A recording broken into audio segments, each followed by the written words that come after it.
যদি কেউ বলে আমার খেতে ভালো লাগে, 24 ঘন্টা খেতে পারবেন, কিন্তু 24 ঘন্টা না খেয়ে থাকতে পারবেন। একাদশীর দিন এলে তো সাধুরা বলে যাক ঝামেলা মিটলো। আচ্ছা, খাওয়ার ঝামেলা আর নাই, বসে বসে ভগবানের ঝামেলা মিটলো একটা দিন। আমাদের তো দুপুর হতেই রান্ধনশালার দিকে নজর যায়। একাদশী আসতে পারলো না, শোনে পারণ কটায়। কেন কেন জিজ্ঞাসা, পারণ কটায়। একাদশীর দিন কি ভজন করবে এসব কথা নেই। দাদা মহারাজ কি খেতে হয়, খাওয়ার প্রশ্নটাই আগে। আপনারা লক্ষ্য করেছেন এই পৃথিবীতে সব থেকে বড় খ্যাতি, সব থেকে বড় সম্মান কারা পায়? যারা ভগবানের ভক্ত হয়েছেন তারাই। একজন সম্রাট, একজন ইতিহাসবিদ, তারাও মাঝে মাঝে জগৎ থেকে ইতিহাস কখনো কখনো তাদের ধিক্কার দেয়, ইতিহাসের পাতা থেকে তাদেরও মুছে ফেলা হয়। কিন্তু ভক্তকে, প্রহ্লাদকে মুছে ফেলতে পারবেন? ধ্রুবকে মুছে ফেলতে পারবেন? পারবেন না।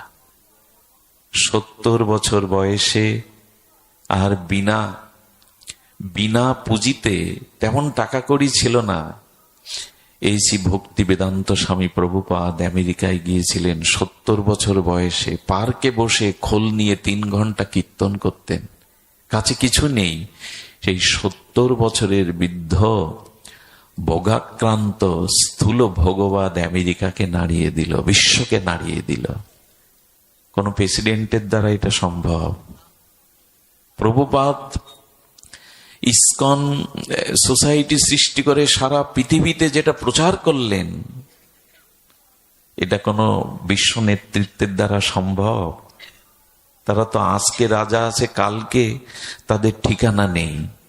এই জন্য বলছেন বড় হওয়ার স্বাদ সকলেই, তো বড় কখন হবেন? ভগবানকে ভালোবাসলে ভগবান বললেন আমি তাকে আমার থেকেও বড় করে তুলি, আমার ভক্তের মর্যাদা আমি বড় করে তুলি। এই জগতে তারই খ্যাতি হয় যিনি গোবিন্দের ভক্ত হয়েছেন। কিছু মনে নেবেন না, আমার মতো নরাধম, আমার ব্যক্তি পরিচয় যদি জানেন তো থুতু ফেলবেন আপনারা। আমাদের তো কোনোই পরিচয় দেওয়ার কিছু নেই, না আছে বিদ্যা, না যে সংস্কার। তবে এত দূর দূরান্ত থেকে ভক্তগণ কেন আমার ভেতরে, মানে এই যে এখানে আসেন হরিকথা শুনতে, আমার স্বাতন্ত্র তো কোনো পরিচয়ের জন্য এখানে কেউ আসে না। যদি প্রশ্ন করেন তবে আপনারা উত্তর কি দেবে জানেন? মঙ্গলজি কেন আসি জানো? ভগবান বা শ্রী গুরুদেব মহতের কৃপায় তোমার মুখ দিয়ে দুটো কৃষ্ণ কথা প্রকাশ হয়, তাই আসি। তোমাকে দেখতে আসি না, তোমার কোনো মহিমাই নেই যে তোমার কারণে কি জন্য আসবো। তোমার মুখ দিয়ে গোবিন্দ গুণগাথা গুরু কৃপা প্রকাশ হয়, তাই আসি। এখানে কে এসছে সাত করে? কেউ কাউকে দেখতে আসে, কিছু পেতে আসে? হরি কথা তোমার মুখ দিয়ে গুরু কৃপায় প্রকাশ হন, তাই আসে। খ্যাতিটা কখন হয় মানুষের? আমাকে একজন প্রশ্ন করেন, দাদা সেই ছোট্ট কাল থেকে পাঠ প্রচারে আছো, পেয়েছো কি? অনেক সময় তো তোমার নামে দুর্নামও শুনি, বদনামও শুনি, কি পেয়েছো? ভালোবাসা, সেই জন্য জিজ্ঞাসা করছে কি পেয়েছো। বললাম শোনো তাহলে কি পেয়েছি। আমি একবার রাসে প্রত্যন্ত গ্রাম অঞ্চলে পাঠ করতে যাই, ওই সাঁকো পার হয়ে যেতে হয়, গ্রামের মেঠো পথ। ওখানে রাসের পাঠ সমাপ্ত করেছে, রাত তখন 1টা বাজে, 1:30 বাজতে গেছে। আমি ওই গ্রামের ছোট নদীর তীরে, সেটা শারদ পূর্ণিমা, উদ্ভাসিত আলোয় আলোকিত সারা জগৎ, শারদ পূর্ণিমার পূর্ণচন্দ্রের বিকশিত জ্যোৎস্নায় আমি দাঁড়িয়ে আছি। বহু দূর হতে দেখে এক বৃদ্ধা মা তার যুবক নাতনিকে বলছেন নিয়ে চল, আমাকে একটু নিয়ে চল।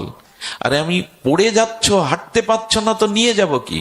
নাতনিটা তাকে বারবার কটু কথা বলছে, বলে মারিস ধরিস পড়ি মরি, একবার নিয়ে চল। এর ছুটে আসছে কোথায়? নিয়ে চল নিয়ে চল। বাবা নিয়ে চল, হে ঠাকুর যেন একবার দেখা পায়। তার ব্যাকুলতা দেখে, পড়া দেখে, এত কষ্ট করে আসা দেখে আমি গিয়ে বলছি, বুড়িমা কোথায় যাচ্ছেন হন্তদন্ত এই রাত 1:30টায়? বলে বিল্লমঙ্গলকে একবার দেখতে যাচ্ছি। যে মাইকে শুনছিলাম রাসের কথা, গোবিন্দের কথা, ব্রজলীলার কথা মনে হলো কবে মারা যাব, একবার একটু ওকে দেখে আসি, আশীর্বাদ করে আসি। হ্যাঁ, আমি প্রণাম করে বুকে জড়িয়ে ধরে বললাম, আমার মাথায় হাতটা রাখুন। আমি বলেছিলাম আজ আমার জীবনের এটাই শ্রেষ্ঠ পাওয়া, শ্রেষ্ঠ পাওয়া। এজন্য ভগবানকে ভালোবেসে দেখুন। এ জগতের ধনীকে পেছন থেকে মানুষ গালি দেয়, দেয় না? অনেক ধনীকে মানুষ সহ্য করতে গালি দেয়, রূপ আছে তারও তিরস্কার হয়। বড় হবার একটাই উপায়, ভগবানকে ভালোবাসুন। ভগবান বলে, যে আমাকে ভালোবাসে আমি তাকে আমার মাথার মুকুট করে রাখি, মুকুট করে। ভগবানকে একবার ভালোবেসে দেখুন, জগৎ আপনাকে চাইবে। এই জন্য এই স্বাভাবিক ইচ্ছাগুলি মানে ভগবানকেই চাওয়া, অমৃত চাওয়া। সুরক্ষা কে দিতে পারে? দ্রৌপদীর সুরক্ষা তার পঞ্চস্বামীও দিতে পারেনি। সুরক্ষা একমাত্র ভজ ঘুরে মন শ্রীনন্দ নন্দন অভয় চরণার বিন্দরে। একমাত্র অভয় আমাদের রাধারানীর পাদ পদ্মে, নিতাই গৌরের। মহাপ্রভুর অষ্টকে বলেছেন, সুরেশানাং দুর্গং, আমাদের নয় দেবতাদেরও নিরাপদ আশ্রয় হলো গৌর চরণ, গোবিন্দ চরণ। দেবতাদেরও, মানুষের কথা বাদ দিন, দেবতাদেরও নিরাপদ আশ্রয় হলো গোবিন্দ চরণ, গৌর চরণ। সুরেশানাং দুর্গং, দেবগণেরও নিরাপদ আশ্রয় ভগবত চরণ। এটি আমাদের স্বাভাবিক ইচ্ছা।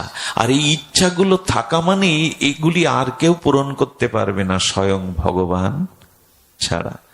সন্তান যদি মনে করে সারা জীবন মায়ের স্তনের দুগ্ধ পান করব, মায়ের পক্ষে তা একটি সময়ক্রমে মায়ের বুকে আর দুগ্ধ তত্ত্ব থাকে না। আর সন্তানেরও মায়ের কোল মানায় না। কিশোর হয়ে গেলে, যুবক হয়ে গেলে আর মায়ের কোল। এই জন্য এই জগতের যা বস্তু, দুগ্ধ তো অমৃত, কিন্তু মার ক্ষমতা আছে সারা জীবন দিয়ে দেওয়া। কিন্তু ভগবান হলেন অমৃতের সিন্ধু, আনন্দের সিন্ধু, সুখ সিন্ধু। এই জন্য এই ইচ্ছাগুলি সাকার হয় ভগবানকে চাইলে। ভেবে দেখুন তো, চাওয়া কি উচিত আমাদের? এগুলি তো আমাদের ভেতরের চাওয়া। হ্যাঁ, আমরা বন্ধন মুক্তির কথা বলেছি। এই জন্য ক্ষুদ্রকে ত্যাগ করে এই বৃহৎ ভগবানকে ভালোবাসা, ভগবানকে চাওয়াটাই হলো বন্ধন মুক্তির উপায়। আচ্ছা, দ্বিতীয় বললাম নৈমিত্তিক ইচ্ছা কোনটি? এটাই এখন আমাদের একটু মন দিয়ে শুনতে হবে। নৈমিত্তিক